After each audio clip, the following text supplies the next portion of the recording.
Hey guys, welcome to another episode of SpeedSim. My name's Amy. And I'm E-House. And today we have a fun little overview for you. Love it or hate it, we have in the new, long-anticipated Glocks from Elite Force. Yeah, so this is not a review because we don't actually have any significant trigger time with this thing yet. But what we're going to go over today is what you can kind of expect from it just from our initial impressions, and also magazine and parts compatibility, because naturally, Amy being a pistol nerd and me having my own other replica G17, we are able to compare and contrast parts. So we're going to go over that. Right.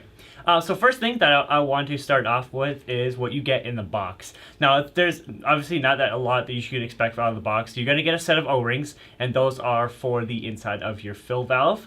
Then you're going to get the magazine, and then you're going to get, obviously, the gun, and then all your other pieces of paper from Elite Force as well.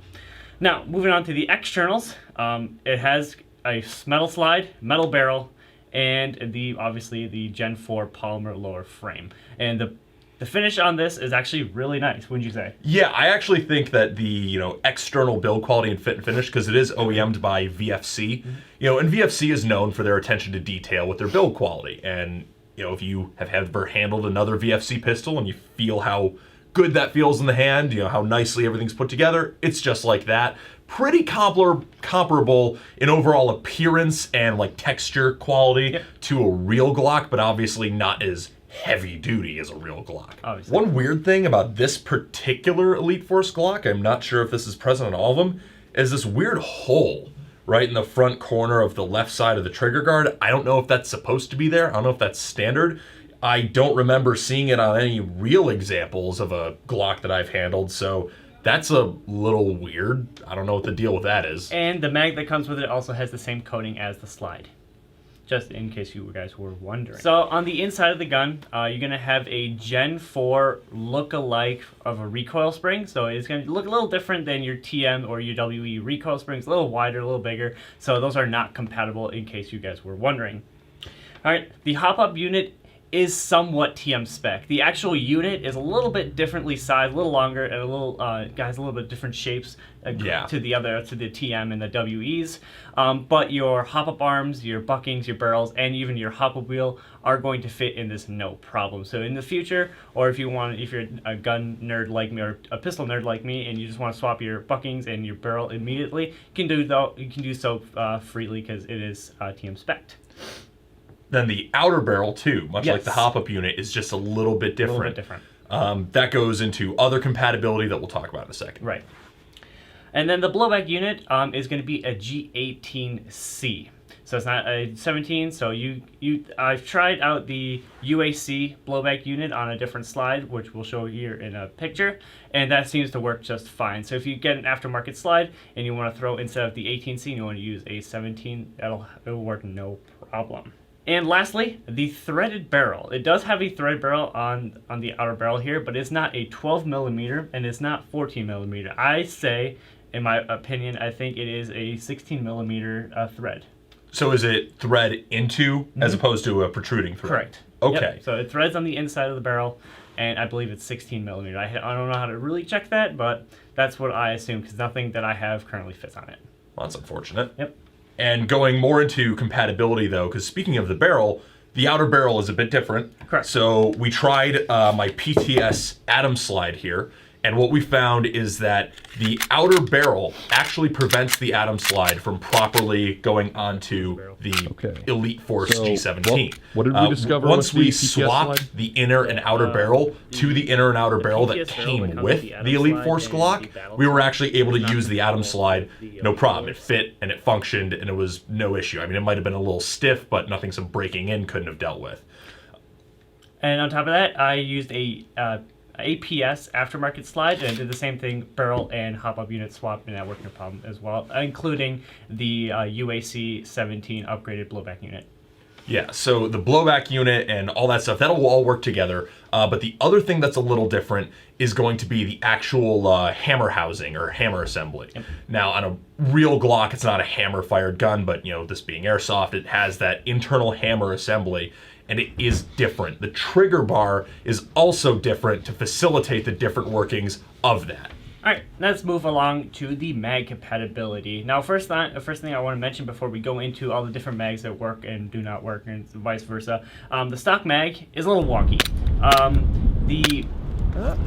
It's not feeding. The Mag coating jammed. on the inside where the BB follower and the BBs go is gritty, just like the externals. This kind of has this like matte finish. It's a little gritty, and it seems like the BBs Mag are is getting jamming up. hung up on the follower on the edges, and that's preventing it from feeding correctly.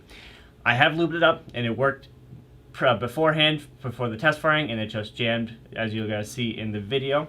So it's going to take a little bit of breaking in. Second thing I want to mention is the base plate, when you first get it, is going to be very stiff. So it does need breaking in as well. You just pull down on the bottom of the base plate here, and it just slides out. At first, it's going to be really tough, and it took me a good second. I had to kind of bump it with the back of the palm of my hand just to get it off, because it was a little bit stiff and when I first got it.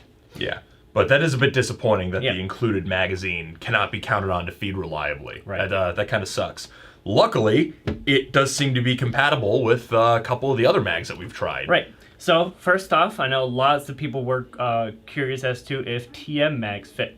Now, first thing I want to mention is I have this TM mag for a while now, and it didn't fit initially. I did have to take out the output valve, and I took a little file just on the edges. I didn't have to do much, maybe 2 or 3 strokes back and forth, and it was fine, and it fits no problem, as you can see here. Now, it fits no problem. It feeds and it shoots absolutely fine. And as well as a Wii mag. Now, right out of the box, the Wii mag fits no problem, fires, and feeds absolutely great.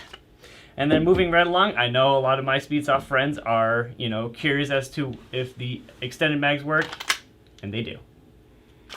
That's nifty. The other thing that we found, though, another bit of wonkiness, is I have another Tokyo Marui mag. This is actually not the one that's included in the box with most of the Glocks. This is the like G17 custom style mag, so it's got the different base plate, but without any modification, that fits and feeds and locks back and does all the right functions with the Elite Force Glock 17. So it seems a little weird to me that one TM mag to another was different. So I don't know. The G17 custom mags get a pass. I don't know about the base ones. Yeah, I don't know either. It was just a weird thing that I noticed is as soon as I tried to insert it into the gun, on the side here, it started getting marred up and chewed up, and it didn't fit in properly. So I just took a file to it and just filed it off and see if it actually would work, and it worked no problem. It didn't take much of sanding at all, but again, if you're not comfortable doing it, don't do it at all. Don't pick up these. Just pick up some Wii mags, and you'll be fine. Yeah. We took this thing out to the range, and we did some shooting with it. But as you'll see from the video, our weather is pretty horrific right now. We just had like a minor ice storm, because spring, not even once. So we took it out and did some shooting. The hop-up is clearly capable of propelling 0.25 gram BBs out to some range. I was able to make hits at 50 feet, no problem. At 100 feet, then the cold, and it was over-hopping, and it was windy. But out to 50 feet was no issue, and I was able initially to get the BBs to soar and cruise out to like 120, maybe 130 feet. So it actually can shoot quite well out of the box. It definitely is a performer, in my opinion. At the chrono range, we put this thing through with 0.25 gram BBs in the chrono, and again, even on a little bit of a colder day in the shop, it was able to come in around 270 feet per second with 2.5. So we're right around that 1 joule mark, even on a colder day. With green gas, should be mentioned. So overall, my initial impressions and taking out to the range, I know I was overhopping here in the video, as you guys can see or saw. I had it dialed in no problem. I guess it's just, the cold day and it was overhopping and whatever, but I did dial it in and it shot actually really well. And honestly, this might actually be my go-to for a while, because this is actually not terrible. I know some of you guys are on the different ends of the spectrum. Yeah. Either you really hate it or you really love it and you can't wait for it. And I'm right there a little bit on the, I really like it. It performs well.